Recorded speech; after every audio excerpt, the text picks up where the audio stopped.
I did my part, pal. He's all yours. Hey, Pops, you're a little old for this, ain't you?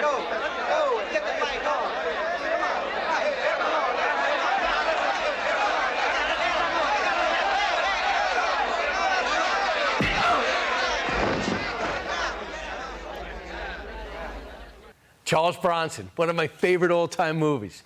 Hard Times, really made his career or made it continued on its upward trajectory.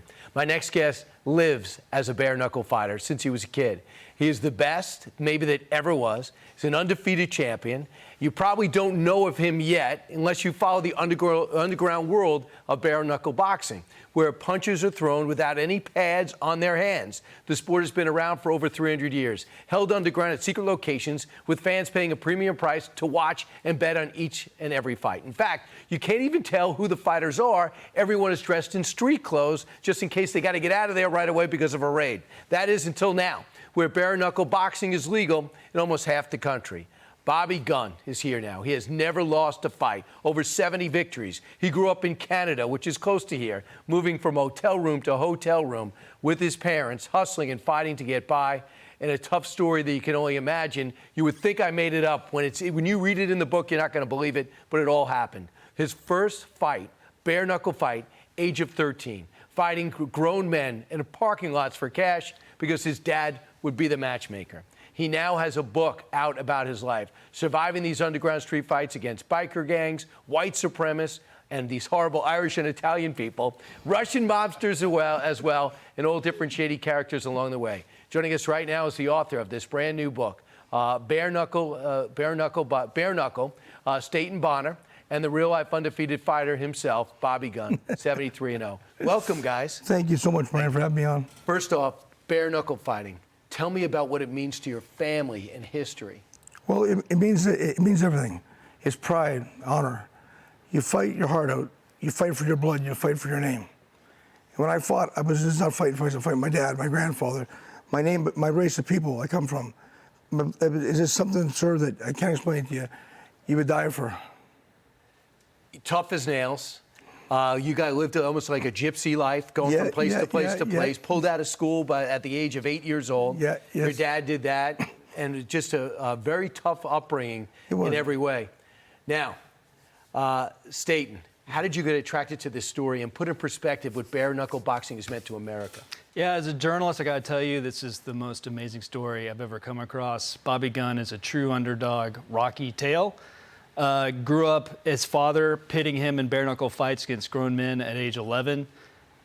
Then went on to become a pro boxer. Never got his fair shake, so entered the underground world of mobster-backed bare-knuckle bouts, fighting to put his 7-year-old daughter through private school. When I first met him, I spent some days with him, saw him drop his daughter at school, and he came back and said, the thing I'm most frightened about are not the guys I see in the underground, it's the parents of my child's friends, knowing who I am and judging her for that. So it was a very tender story, and bare-knuckle boxing was a top sport in America in the 1800s. The history is fascinating. And goes back to John L. Sullivan and Pryor and Jake Kilrain, right? Absolutely. Yes, the history, as we cover in the book, is absolutely fascinating. In the 1830s, 3 top sports in America. You had baseball, horse racing, and bare-knuckle boxing. But it's so interesting because in bare-knuckle boxing, you tell us that you don't hit as hard because you can't break your hand, right? Well, exactly. Listen, in boxing and MMA, what is there, 16 or 25 fighters die every year?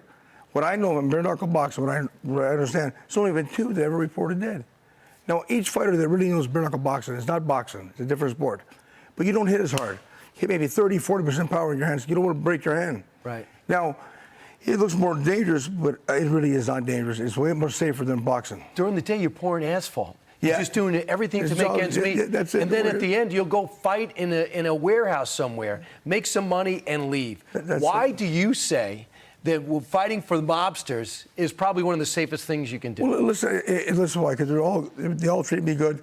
And I was a former boxer, cruiserweight champion. I fought the best fighters with Roy Jones, James Toney. Had a great career in boxing, but boxing was way more corrupted than underground boxing. People think that in their mind, oh, the bad people, they treated me fair. I got paid world championship promoters to give me insufficient on checks. Right. So, I mean, I love boxing, don't be wrong, but it's a lot more corrupted than underground boxing. What makes him great?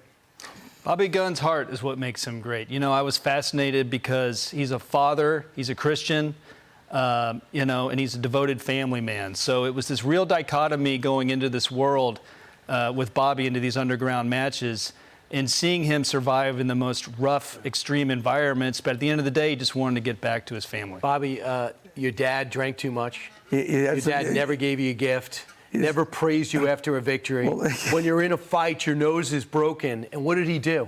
Listen, he pulled the cartilage out. But listen, he's like Mr. Miyagi. He can fix things crazy too. But the old man, you're right. But the old man gave me something nobody ever had. There's only one Bobby Gunn, and I was able to do what I done because of his upbringing and hard training. I was able to get in those corners and come out like a champ. And there was times, sir, normal man wouldn't have come out. He went in the field position, cried, and give up. Because of that hard upbringing, right. I was able to overcome these mountains, Sir Brian, that I never thought I could climb. So you look back, do you feel sadness growing up, or do you feel grateful that it made you the person you are, as horrible as that was? Water with your cereal, having to drive at 12 years old to get some money because your dad never came home. Yeah, but listen to me, you had to step on a plate sometimes. You know, I was 12, I had to put a pillow underneath my little bum in the truck and go to work and get a job, act like I was a full-grown person for my mom, bring home money, because my dad wasn't able to do it. So what happens? I become a tag team. Families stick together, Sir Brian. One's fallen, don't talk about picking him back up on his feet. That was proper men. My dad had some problems, he was tough, but God love him, he gave his best. And Sir Brian, I would never do what was done to me. I make sure your kids. Yeah, I love my wife and my kids so much. Love them. My wife, Rose, 30 years married to her. I never want to fight you. Not even a draw. She's the champ. But I love her and I love my kids. And Sir Brian, I would do it over again to give them what I couldn't give, because I wouldn't wish on nobody, Sir Brian, what I went through. But as crazy as it is, he's my old dad.